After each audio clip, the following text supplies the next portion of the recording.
ಚುಂಚನಹಳ್ಳಿ ಗ್ರಾಮದಲ್ಲಿ ಹಳೆಗನ್ನಡ ಭಾಷೆಯ ಶಾಸನ ಪತ್ತೆಯಾಗಿದ್ದು, ಮೈಸೂರಿನ ಮಹಾರಾಜ ಕಾಲೇಜಿನ ಎನ್ಎಸ್ಎಸ್ ಶಿಬಿರಾರ್ಥಿಗಳಿಂದ ಈ ಶಾಸನ ಬೆಳಕಿಗೆ ಬಂದಿದೆ.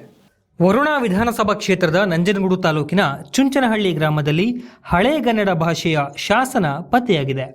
ಮೈಸೂರು ಮಹಾರಾಜ ಕಾಲೇಜಿನ ಎನ್ಎಸ್ಎಸ್ ಶಿಬಿರಾರ್ಥಿಗಳು ಈ ಶಾಸನವನ್ನು ಬೆಳಕಿಗೆ ತಂದಿದ್ದಾರೆ. ನಂಜನಗೂಡಿನ ಚುಂಚನಹಳ್ಳಿ ಗ್ರಾಮದಲ್ಲಿ ಮೈಸೂರು ಮಹಾರಾಜ ಕಾಲೇಜು ವತಿಯಿಂದ ರಾಷ್ಟ್ರೀಯ ಸೇವಾ ಯೋಜನೆ ಎನ್ಎಸ್ಎಸ್ ವಿಶೇಷ ವಾರ್ಷಿಕ ಶಿಬಿರವನ್ನು ಹಮ್ಮಿಕೊಳ್ಳಲಾಗಿದ್ದು, ಶಿಬಿರದ ಅಧಿಕಾರಿಗಳಾದ ಡಾಕ್ಟರ್ ಎಸ್ ಕೃಷ್ಣಪ್ಪ ಮತ್ತು ಡಾಕ್ಟರ್ PS ಮಧುಸೂದನ್ ನೇತೃತ್ವದಲ್ಲಿ ಶಿಬಿರವನ್ನು ನಡೆಸಲಾಗ್ತಾ ಇದೆ. ಗ್ರಾಮದ ಹೊರವಲಯದಲ್ಲಿರುವ ಶ್ರೀ ಮಹದೇಶ್ವರ ಸ್ವಾಮಿ ದೇವಾಲಯದಲ್ಲಿ ಶ್ರಮದಾನ ಮಾಡುವ ಸಂದರ್ಭದಲ್ಲಿ ಮಹಾರಾಜ ಕಾಲೇಜಿನ ಎನ್ಎಸ್ಎಸ್ ಶಿಬಿರಾರ್ಥಿಗಳ ತಂಡದೊಂದಿಗೆ ಎನ್ಎಸ್ಎಸ್ ಶಿಬಿರದ ಅಧಿಕಾರಿಗಳಾದ ಡಾಕ್ಟರ್ ಎಸ್ ಕೃಷ್ಣಪ್ಪ ಮತ್ತು ಡಾಕ್ಟರ್ PS ಮಧುಸೂದನ್ ಭೇಟಿ ನೀಡಿ ಪರಿಶೀಲನೆ ನಡೆಸಿದ್ದಾರೆ. ಮಹದೇಶ್ವರನ ದೇವಾಲಯದ ಸಮೀಪದಲ್ಲೇ ಜಮೀನೊಂದರಲ್ಲಿ ಚಪ್ಪಡಿ ಕಲ್ಲಿನ ಆಕಾರದಲ್ಲಿ ಶಾಸನ ಪತ್ತೆಯಾಗಿದೆ. ಇದು ಸುಮಾರು 5 ಅಡಿ ಉದ್ದ, 3 ಅಡಿ ಅಗಲವಾಗಿದ್ದು, ಶಾಸನದ ಮೇಲಿನ ಭಾಗದಲ್ಲಿ ಲಿಂಗದ ಚಿತ್ರವನ್ನು ಕೆತ್ತಲಾಗಿದೆ. ಶಾಸನ 25 ಸಾಲಿನಿಂದ ಕೂಡಿದ್ದು ಹಳೆಗನ್ನಡದಲ್ಲಿದೆ. ಕೆಲವು ಕಡೆ ಅಕ್ಷರಗಳು ಅಳಿಸಿ ಹೋಗಿವೆ ಎಂದು ಮಹಾರಾಜ ಕಾಲೇಜಿನ ಎನ್ಎಸ್ಎಸ್ ಶಿಬಿರಾಧಿಕಾರಿಗಳಾದ ಡಾಕ್ಟರ್ ಎಸ್ ಕೃಷ್ಣಪ್ಪ ಮತ್ತು ಡಾಕ್ಟರ್ PS ಮಧುಸೂದನ್ ತಿಳಿಸಿದ್ದಾರೆ. ಲಿಪಿಯ ಆಧಾರದ ಮೇಲೆ ಇದನ್ನು ಕ್ರಿಸ್ತಶಕ 15 ಅಥವಾ 17ನೇ ಶತಮಾನದ ಉಮ್ಮತ್ತೂರು ಪಾಳ್ಯಗಾರರು ಅಥವಾ ಮೈಸೂರು ಮಹಾರಾಜರ ಕಾಲದ ಶಾಸನವೆಂದು ಶಂಕಿಸಲಾಗಿದೆ. ಅಲ್ಲದೆ ಭೂಮಿ ಅಥವಾ ಗ್ರಾಮವನ್ನು ದಾನವಾಗಿ ನೀಡಿರುವ ಶಾಸನವಾಗಿದೆ ಎಂದು ಹೇಳಬಹುದಾಗಿದೆ. ಪುರಾತತ್ವ ಸಂಗ್ರಹಾಲಯಗಳು ಮತ್ತು ಪರಂಪರೆ ಇಲಾಖೆಯ ಅಧಿಕಾರಿಗಳು ಈ ಸ್ಥಳಕ್ಕೆ ಭೇಟಿ ನೀಡಿ ಶಾಸನವನ್ನು ಓದಿ ಶಾಸನದ ಮಹತ್ವ ಮತ್ತು ಚುಂಚನಹಳ್ಳಿ ಗ್ರಾಮದ ಇತಿಹಾಸವನ್ನು ತಿಳಿಸಬೇಕು. ಈ ಶಾಸನವನ್ನು ಸಂರಕ್ಷಣೆ ಮಾಡಬೇಕು ಎಂದು ಮಹಾರಾಜ ಕಾಲೇಜಿನ ಎನ್ಎಸ್ಎಸ್ ವಿದ್ಯಾರ್ಥಿಗಳು ಮನವಿ ಮಾಡಿದ್ದಾರೆ. ಈ ಸಂದರ್ಭದಲ್ಲಿ ಮಹಾರಾಜ ಕಾಲೇಜಿನ ಎನ್ಎಸ್ಎಸ್ ಶಿಬಿರಾಧಿಕಾರಿಗಳಾದ doctor S Krishnappa, doctor PS Madhusudan, ಶಿಬಿರಾರ್ಥಿಗಳಾದ ಭಾರ್ಗವ್, ಭಾಗ್ಯ, ವನಜಾಕ್ಷಿ, ಮೋಹನ್ ಸೇರಿದಂತೆ 80ಕ್ಕೂ ಹೆಚ್ಚು ಶಿಬಿರಾರ್ಥಿಗಳು ಭಾಗವಹಿಸಿದ್ದರು.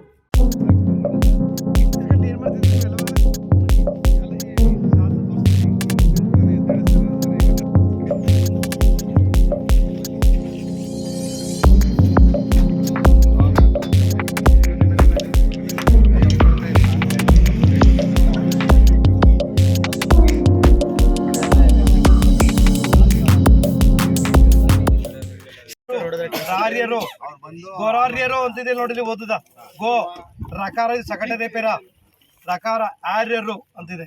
ಇದು ಓದ್ಬೋದು. ಇದನ್ನ ಹೇಳಂಗೆ ಬೂದ್ಗರ ಇಟ್ಕೊಂಡು ಓದ್ಬೋದು. ಸ್ವಲ್ಪ ತತ್ವಶಾಸ್ತ್ರ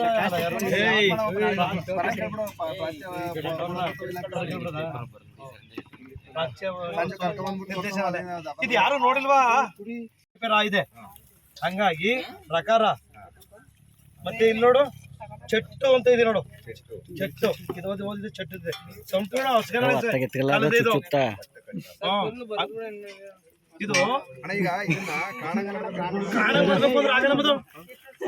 ಬ್ಲಾಕ್ ಬಣ್ಣ ಹೊಡ್ಸಿದ್ರೆ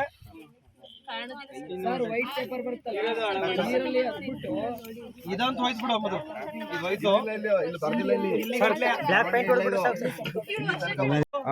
ಬಂದ ನೋಡಲಿ. ಹೌದು, ನವಕೋಟಿ ನಾರಾಯಣ ಬಿರುದಾಗಿತ್ತು.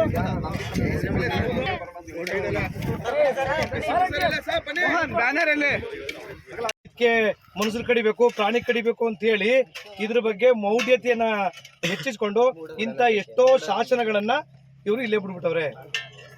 ಹಂಗಾಗಿ ಆ ಮೌಢ್ಯತೆಯಿಂದ ಇಂಥ ಶಾಸನಗಳು ಹಾಳಾಗೋದಕ್ಕೆ ಕಾರಣ ಆಗ್ತವೆ.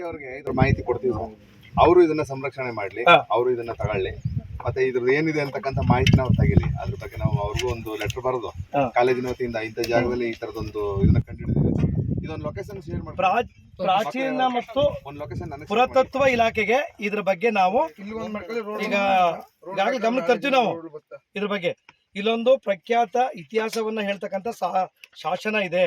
ಇದನ್ನ ಆದಷ್ಟು ಇದನ್ನ ಪರಿಶೀಲನೆ ಮಾಡಿ ಉಳಿಸಿ ಅಂತ ಹೇಳಿ ನಾವು ಅವ್ರಿಗೆ ಗಮನ ತರ್ತೀವಿ. ನಾವು ಕೆಲಸನ ಬಂದು ಈ ಕಲ್ಲನ್ನ ಎತ್ತಿ ರೋಡ್ ನಿಲ್ಸಿ ಮಹಾರಾಜಾಸ್ ಕಾಲೇಜಿಂದ ಇದನ್ನ ಸಂರಕ್ಷಣೆ ಮಾಡಲಾಗಿದೆ ಅಂತ ಹೇಳಿ ಮಾಡಿ ಸರ್.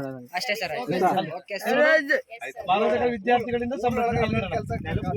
ಆಮೇಲೆ ಇದರ ಬಗ್ಗೆ ಇವರು ಏನಿದ್ದಾರೆ ಪ್ರಾಚೀನ ಇತಿಹಾಸ ಶಾಸ್ತ್ರಜ್ಞರು ಇದರ ಲಿಪಿಗಳ ಬಗ್ಗೆ ಇದನ್ನ ಅಧ್ಯಯನ ಮಾಡಿ ಇದನ್ನ ಜಗತ್ತಿಗೆ ಬೆಳಕು ಚೆಲ್ಲಂಗ್ ಮಾಡ್ಬೋದು ನಾವು. ಇದು ಸಂಪೂರ್ಣವಾಗಿ ಇದನ್ನ ನೋಡ್ಕೊಂಡ್ರೆ 16ರಿಂದ 17ನೇ ಶತಮಾನದ ಸಾಹಿತ್ಯ ಇದು ಶಾಸನ ಕಾಣುತ್ತದೆ. ಯಾಕಂದ್ರೆ ಅಕಾರ ಇದೆ, ಋಕಾರ ಇದೆ, ಮತ್ತೆ ಸಕಟ ರೇಪೆ ರಾ ಇದೆ, ನಕಾರ ಇದೆ. ಇವೆಲ್ಲ ಬಂದಿದ್ದು ಕೇಶಿರಾಜನ ನಂತರದಲ್ಲಿ. ಕೇಶಿರಾಜನ ಅನಂತರದಲ್ಲಿ ಇರ್ಲಿಲ್ಲ, ಮೂರ್ಧನ್ಯ ಪದಗಳಿರ್ಲಿಲ್ಲ, ನಾಸಿಕ ಪದಗಳಿರ್ಲಿಲ್ಲ. ಅದಾದರೂ ಇವೆಲ್ಲ ಬಳಸ್ಕೊಂಡಿದ್ದಾವೆ ಇತ್ತೀಚೆಗೆ ಹೊಸಗನ್ನಡದಲ್ಲಿ ಇವನ್ನ. ಹಂಗಾಗಿ ಇದು ಸಂಪೂರ್ಣ ಉಮ್ಮತ್ತೂರು ಘಟನೆ ನಡೀತದೆ. ಇಲ್ಲಿ ಯಾರಿಗೋ ಒಂದು ಯುದ್ಧ ನಡೀತದೆ. ಆ ಯುದ್ಧದಲ್ಲಿ ಇದನ್ನ ಸಂರಕ್ಷಣೆ ಮಾಡಿ ಬಹಳ ಪ್ರಯತ್ನ ಪಟ್ಟು ಹೋರಾಟ ಮಾಡೋರೆ ಇಲ್ಲಿನ ದೊರೆಗಳು. ಇದನ್ನ ಹೋರಾಟ ಮಾಡಿ ಪ್ರಯತ್ನ ಪಟ್ಟಂತ ಸಂದರ್ಭದಲ್ಲಿ ಇಷ್ಟು ಉಳ್ಕೊಂಡಿದೆ. ಈ ರಸ್ತೆ ರಿಪೇರಿ ಮಾಡುವಾಗ, ರಸ್ತೆ ರೆಡಿ ಮಾಡುವಾಗ ತಂದು ಈ ಕಡೆ ಮೂಲೆ ಗುಂಪಾಗಿ ತಂದು ಎಸ್ತಿದ್ದಾರೆ. ಇದು ಸಂಪೂರ್ಣವಾದ ನಮ್ಮ ಕರ್ನಾಟಕದ ಇತಿಹಾಸವನ್ನು ಹೇಳುವಂತ ಶಾಸನ ಇದು.